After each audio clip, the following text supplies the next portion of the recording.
محدث کبیر کے دروازے سے ہو کے آتے ہیں.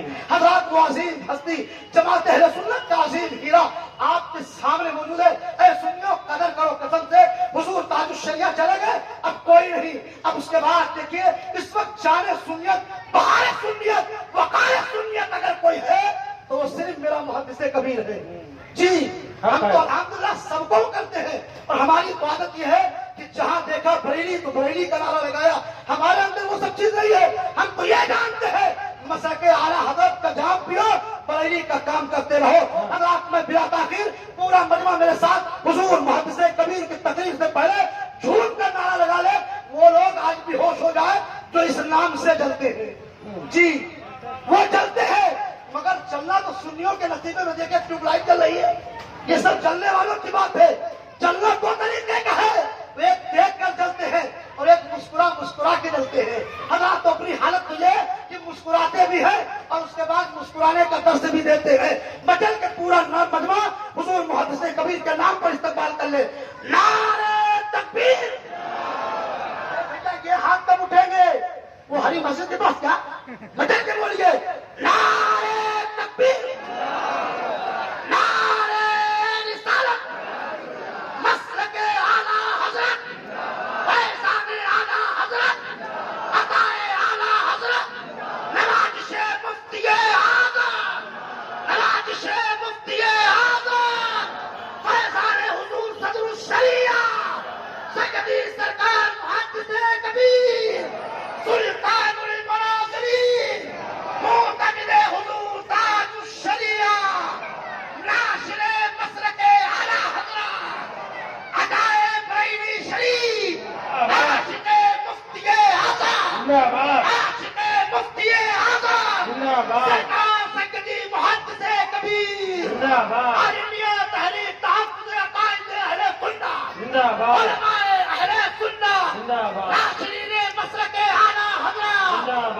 عطائے بریلی شریف, نعرہ تکبیر.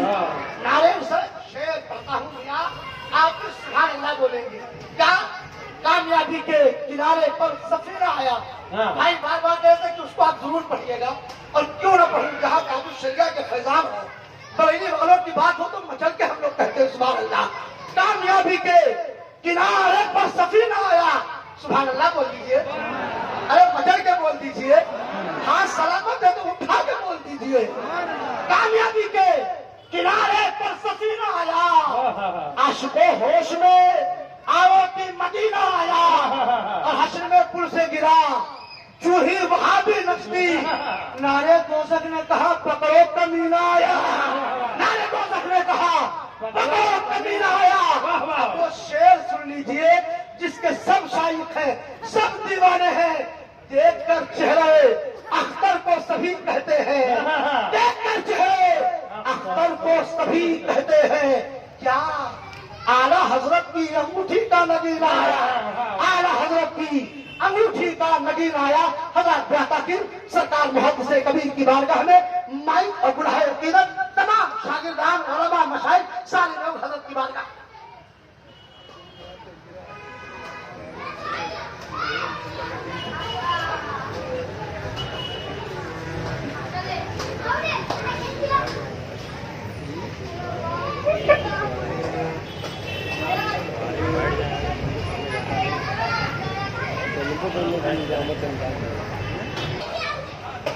ایمان افروز کچھ اصول تقریب آپ حضرات نے سماعت فرمائی.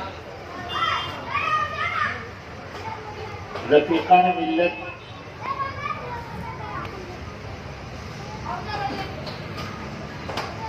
میں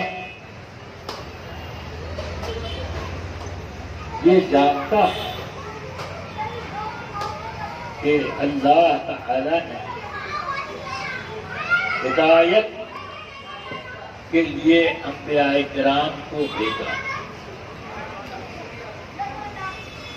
اسی لیے انسانوں کو پیدا کرنے سے پہلے سب سے پہلے سیدنا آدم علیہ السلام کو پیدا کیا. اس میں بھی وہابیوں کو کچھ الگ الگ باتیں سمجھ میں آتی ہیں کہ حضرت آدم اگر غلطی نہ کرتے تو زمین پہ اتارے نہ جاتے۔ میں نے کہا کہ اگر وہ ایسا نہ کرتے جو اللہ کی حکمت کا تقاضا تھا تو ہی وجود میں نہ آتا۔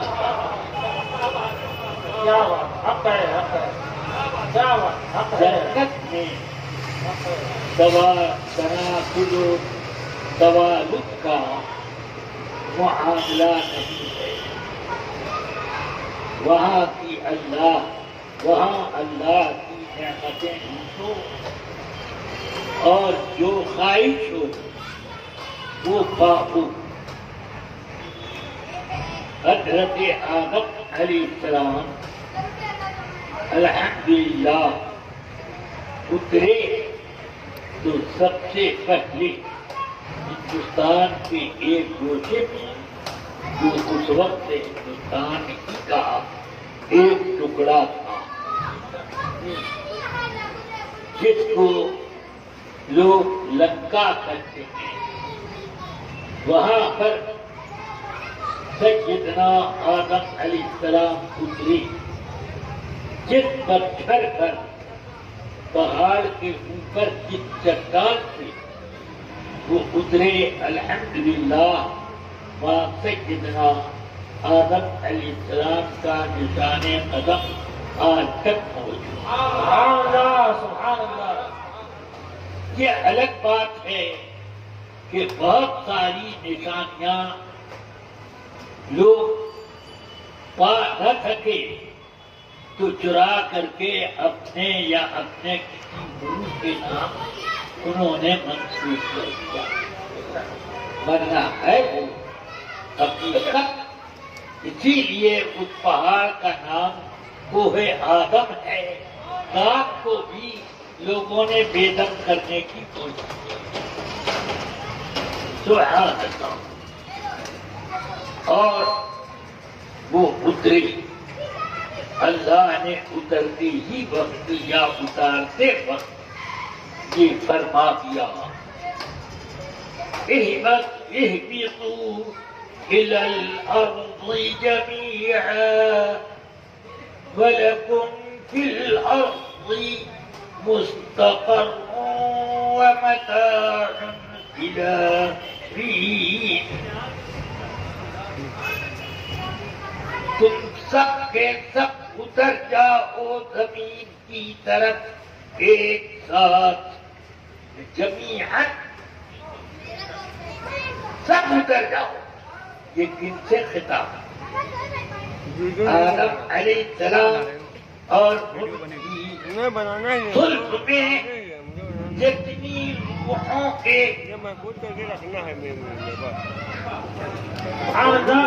کا جو مجمع تھا وہی جمیعہ ہے۔ سب اترو۔ اس کا مطلب یہ ہے کہ زمین پر حضرت آدم علیہ السلام کو اتارا گیا اسی لیے کہ یہ زمین انسانوں کے وجود سے آباد ہو جائے۔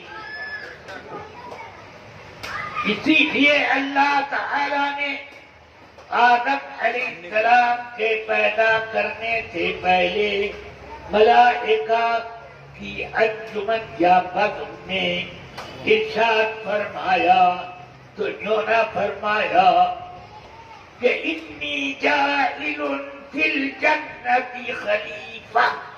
کیا بات؟ یہ نہ فرمایا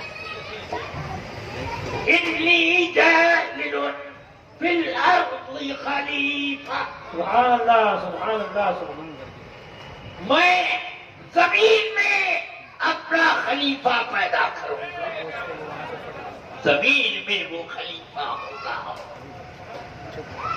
تو اگر حضرت آدم علیہ السلام جنت ہی میں رہ جاتے تو خلافت کب ملتی؟ اللہ کا خلیفہ زمین میں بنا تو کب خلافت ملتی؟ نالائقوں کو قرآن فہمی ملی ہی نہیں، یہ تو صدقہ ہے مطلب کہ اعلیٰ۔ سبحان اللہ سبحان اللہ۔ تو زمین میں ان کو نائب بنانا تھا۔ اب اپالو 11 والوں نے دعویٰ کیا کہ ہم لوگ چاند پر اترے اور وہاں آبادی بسانے کے مواقع ہیں، یہ ہے وہ ہے، سب بڑے بڑے دعوے کیے۔ تو اس وقت بہت سے استفتاء لوگوں نے بھیجے۔ اتفاق سے میری عادت تھی کہ چھٹیوں کے دنوں میں بریلی شریف چلا جاتا تھا، دارالافتاء میں فتوے کا کام اس لیے کرتا تھا کہ سرکار مفتی اعظم الجواب صحیح لکھتے ہیں تو مجھے صحت کی سند تو ملے۔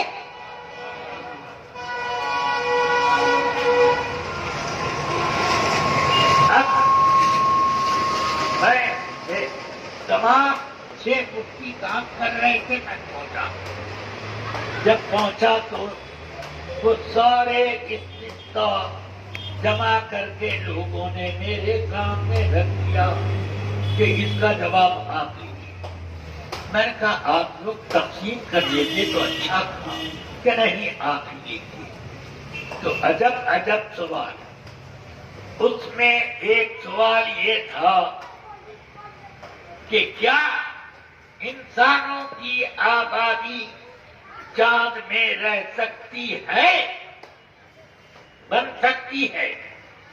میں نے کہا کہ نہیں، لکھا کہ نہیں، کیونکہ قرآن حکیم میں قصر کے صیغے کے ساتھ فرمایا گیا وَلَكُمْ فِي الْأَرْضِ مُسْتَقَرٌّ وَمَتَاعٌ إِلَىٰ حِينٍ۔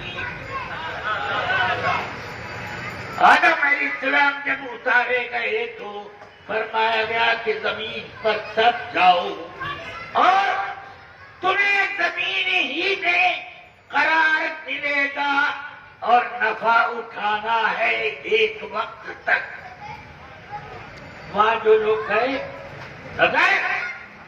اپنے آکسیجن کی بوتل نکال دیتے تو زندہ رہتے، اور تم جب سے آئے ہو حضرت آدم علیہ السلام کے وقت سے لے کر اب تک اتنی بڑی آبادی آئی اور گئی اور آتی رہے گی، مگر کیا آکسیجن لگائے بغیر نہیں کام کرتا؟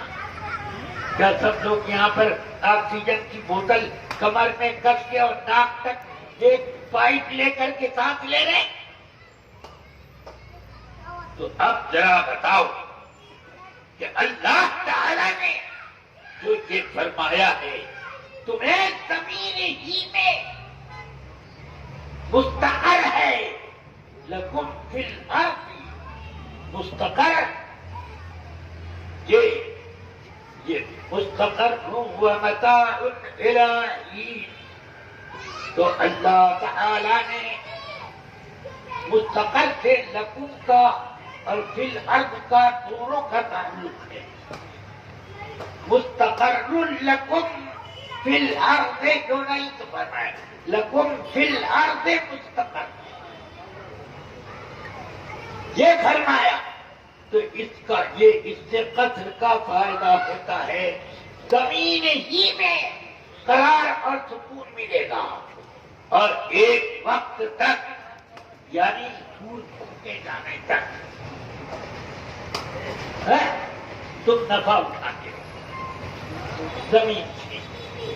بس اب بڑے بڑے پلان بنتے جا رہے ہیں کہ پیدائشوں کو روکا جائے۔ روک لیجیے، جتنا رکنا ہے اتنے ہی رکے گا، اور جتنا آنا ہے روکنے سے بھی نہ رکے گا۔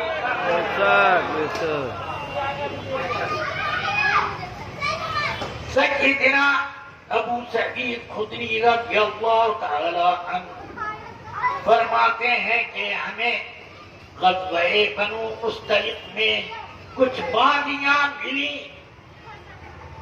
قبائل عرب کی، تو ہم لوگوں نے سوچا کہ بیویاں نہیں ہیں، ان وادیوں ہی سے اپنی ضرورت پوری کرنی ہے، اس لیے عزل کر لیا جائے تاکہ اولاد جلدی پیدا نہ ہو۔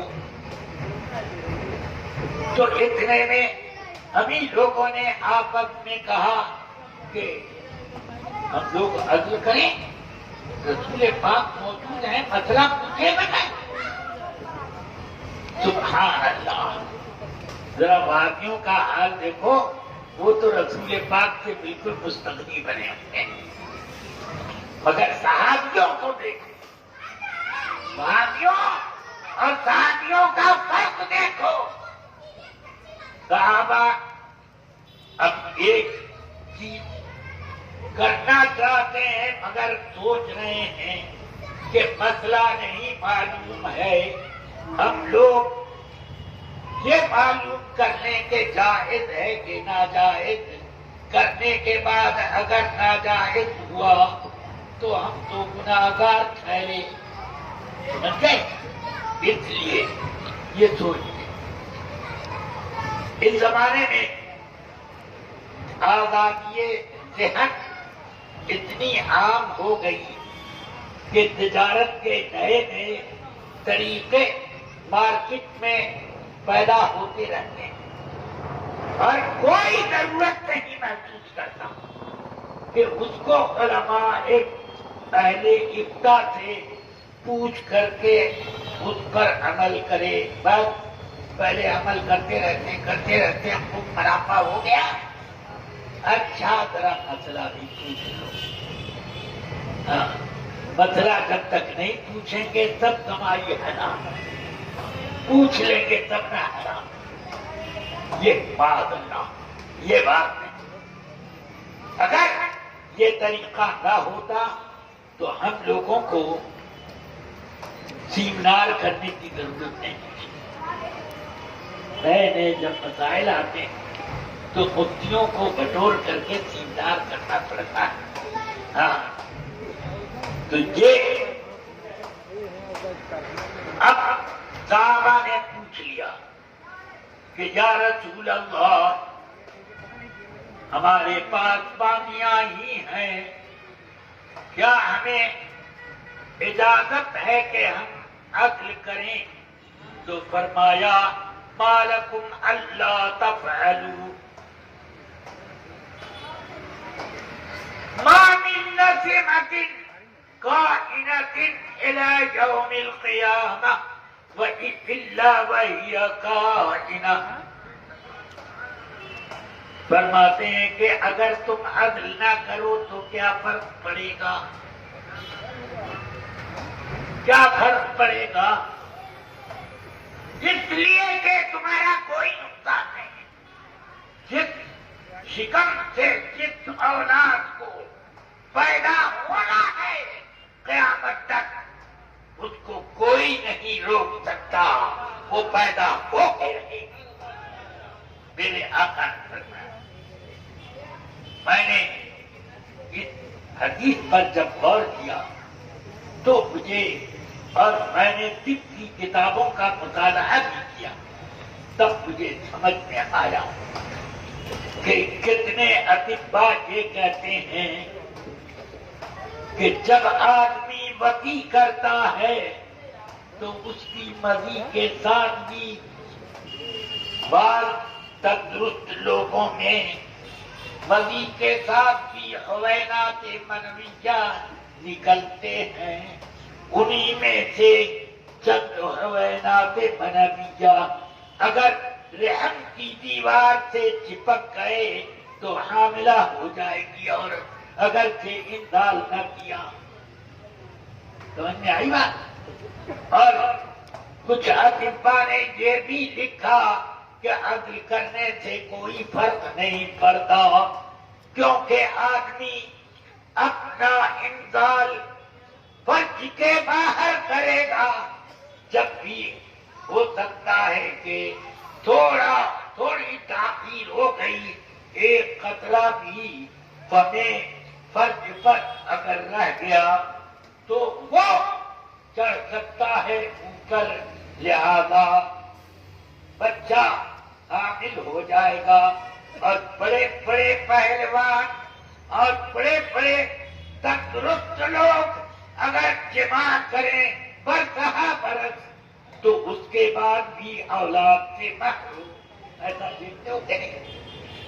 آخر اب لوگوں کے پاس لوگ تعویذ کے لیے کیوں آتے ہیں کہ ہماری اولاد نہیں ہوتی، میرا نام یہ، میری ماں کا نام یہ، میری بیوی کا نام یہ، میری بیوی کے ماں کا نام یہ، لکھ کر کے دعا بھی کر دیجیے، لکھ بھی دیجیے اور کوئی دعا بتا دیجیے کہ وہ پڑھا کرے، اولاد ہو جائے، یہ ہو وہ ہو۔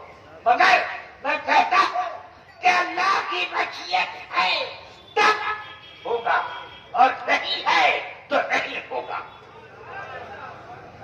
اسی لیے ایک بہت بڑے عالم کا میرے استاد حضور حافظ ملت نے ذکر کیا، کیا ذکر کیا؟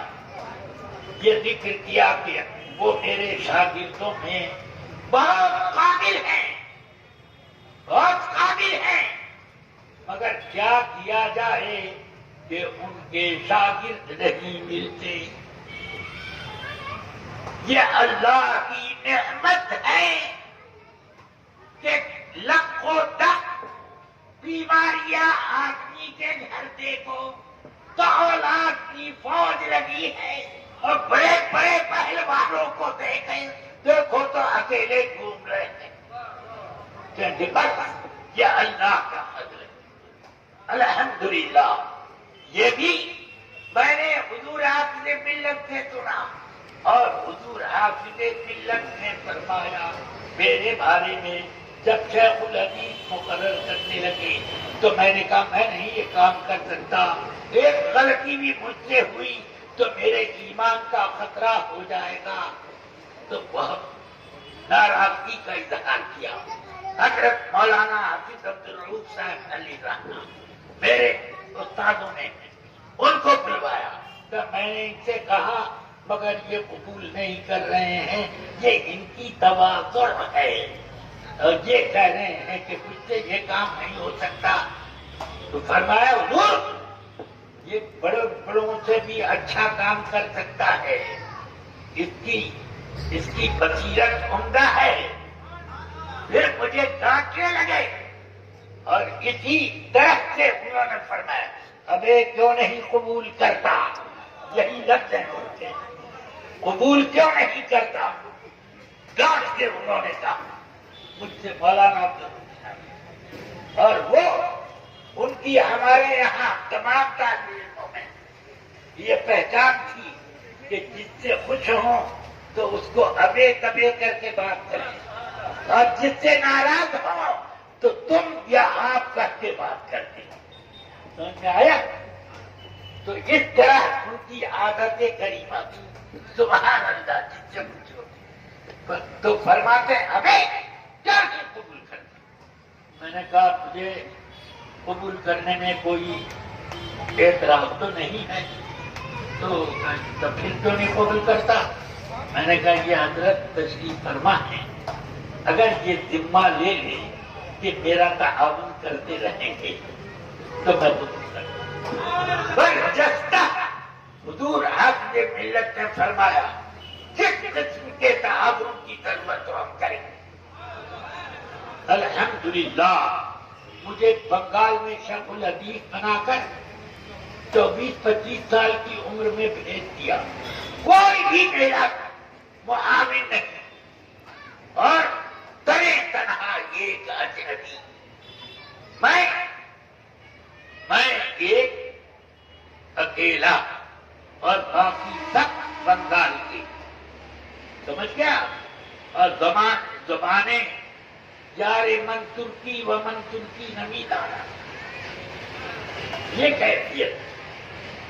تو اب الحمدللہ پڑھاتے پڑھاتے کوئی مشکل سوال کوئی طالب علم کر دیتا یا خود میرے ذہن میں پیدا ہو جاتا, فوراً میری آنکھ بند ہو جاتی, حافظ ملت سامنے, اور چند ہی سیکنڈ گزرتے تھے اور یہاں سب موجود, سب جواب موجود. میں نے سمجھ لیا کہ حضرت کا پیغام یہ کچھ روز وعدہ کیا کہ ہم ہر قسم کا تعاون کریں گے. صاحب بصیرت, صاحب کشف, صاحب عنایت کا یہی بات, یہی مشغلہ ہے. الحمدللہ اب دائیں بائیں آگے پیچھے شاگردوں کی قطاریں لگی. اب بھی بھیڑ لگی رہتی ہے. 87 سال کے قریب پہنچ رہا ہوں. اس عمر میں چلنا پھرنا بولنا پڑھانا میں تو نہیں دیکھتا نہیں, مگر الحمدللہ جوان کس انداز میں پڑھاتے ہیں اس سے فرق میرا نہیں لگتا. میں پڑھا لیتا اور لوگ ٹوٹ ٹوٹ کے آتے ہیں دور دور سے. مدینہ منورہ گیا تو وہاں کتنے طرف علماء بھیڑ لگا کے ہم کو ایک ایک حدیث پڑھوائیے. سب کو سمجھ گیا, سب کو ایک ایک حدیث پڑھائی. 40 علماء تھے, سب نے مجھ سے حدیث پڑھی. اب میں کمزور آدمی, اتنے بڑے قابل بزرگ, ان کا کوئی شاگرد نہیں ملا, اور میں ایک کمزور ناتواں کچھ نہیں, مگر ایک طاقتور کی پشت پناہ تھی. اب مجھے اتنی اولاد کے دنیا کے جس کونے میں میں جاتا ہوں وہاں پر مجھے شاگرد مل جاتے ہیں. جہاں جاتا ہوں, یہاں تک کہ سعودیہ میں جہاں سنیوں کو رہنا مشکل, وہاں پر میرے شاگردوں کی بھیڑ لگی ہے. تو بہرحال رفیقان ملت, عزیزان گرامی, میں کہہ کیا رہا, میں یہ بتانا چاہتا ہوں کہ اگر میرے استاد مبارک پور میں رہ کر اور میں کہیں بھی رہوں, بنگال میں رہوں کہ جنجال میں رہوں, اگر حافظ ملت میری دستگیری کرتے تو کیا آقائے کائنات سید الانبیاء والمرسلین خلیفۃ اللہ فی السماء والارض, کیا وہ نہیں مدد فرما سکتے؟ سبحان اللہ. اب وہابی کا یہ کہنا کہ اگر ہم مقبول بارگاہ کا ہوتے تو ہم یہاں پر نہیں رہتے, نکال دیتے ہوئے. یہ بھی کہتے ہیں اگر ان کی طاقت کچھ ہوتی تو ہمیں 2 روز بھی نہیں رہنے دیتے. تو میں نے کہا کہ ہاں, موت جو بس مذہبوں کا ہندوستان میں بڑا مضبوط اڈا, وہاں کچھ سنیوں نے ایک بڑا جلسہ کیا. اس جلسے میں مجھے بلایا, ایک پرچہ آیا کہ آپ لوگ کہتے ہیں کہ رسول اللہ صلی اللہ علیہ وسلم بڑے با اختیار ہیں, تو انہوں نے احد کے میدان میں اپنے دندانے مبارک کیوں نہیں بچا دیے؟ بڑے پاورفل ہیں. تو ایک پرچہ آیا, میں نے کہا سبحان اللہ, سن لیجیے کہ اس میں کچھ کالی بھیڑیں بھی ہیں, اس من میں یہ پرچہ آیا ہے اور اس کا مضمون یہ ہے، پڑھ کر میں نے سنا دیا۔ میں نے کہا ان کے اندر ذرا بھی اگر ایمان کی رمق ہوتی تو اس طرح کا سوال نہ کرتے۔ مجھے بتاؤ